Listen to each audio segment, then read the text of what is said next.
To have a true sense of identity, one needs to know one's history. Happy Black History Month, Canada. My name is Akila Newton, and I'm the founder and executive director of Overture with the Arts.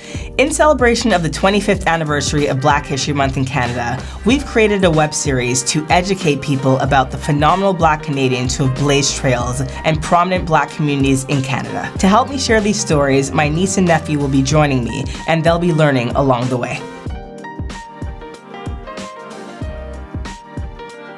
So Montreal is the second largest city in Canada, and it's very rich with Black history. Though much of Montreal's Black population is dispersed today, there was a moment in time when there was a thriving Black community in Little Burgundy. If you guys want to start coloring, I could tell you about Little Burgundy. It's on page 80 in the Orange Book. In the late 1800s, a community started to form in the Saint Antoine district, which was located between Atwater, Saint Antoine, and Guy, right near the factories on the Lachine Canal. Like many Black communities in Canada, Little Burgundy was established due to its proximity to the train station. And during this time, many Black men worked as sleeping car porters and Black women worked as domestic helpers for wealthy families. By 1929, Montreal's population was about 1 million people, which included 5,000 Black people living in Little Burgundy. As time went on, a community really began to develop, and one porter fulfilled his lifelong dream of owning a bar. That porter was Rufus Rockhead, and his bar was Rockheads Paradise. To tell you more about Rockheads Paradise, I asked Nancy Oliver Mackenzie to share some stories with you, and she's actually on page 36 in the Orange Book. 36. Yeah, and then you can actually show Nancy her page because she actually hasn't seen this yet. Oh. See that? Yeah. All right, so Nancy, can you explain what Rockheads Paradise is? Rockheads Paradise was a musical club. They had a lot of wonderful American musicians who would come up to Montreal because at the time there was prohibition, so they liked to come up to Montreal where there was no restrictions on the drinking of alcohol. Not only that, but the locals liked to go to Rockheads Paradise as well. It was a very sophisticated club. Everybody dressed up to the nines, and Mr. Rufus Rockhead was very strict about how people were dressed, and all the ladies who came in, they were given a rose, and it was quite a posh place. It was a hot spot of the Black community in Montreal.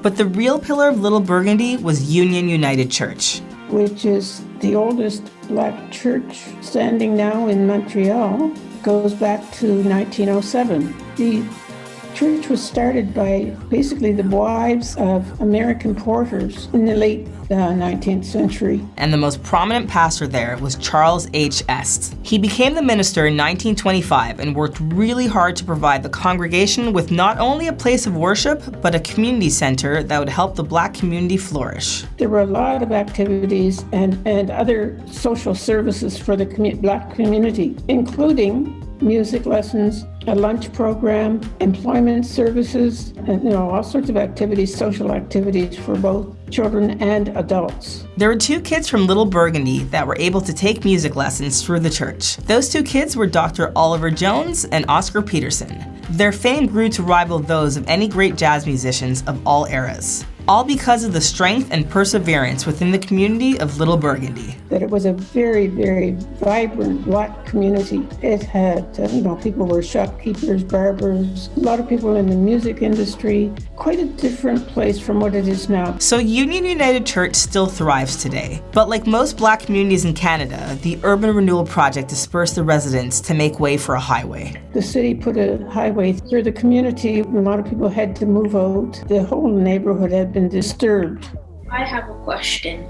Why did they put a highway down the middle? Through the middle of the community. Well, cities thought it was a good idea for people to be able to drive right from the West Island right down to the center of town. So they had to build a big highway. And in doing that, they destroyed a lot of the houses. Although Little Burgundy is smaller than it once was, it is still a vibrant community rich with so much culture and history. Thank you.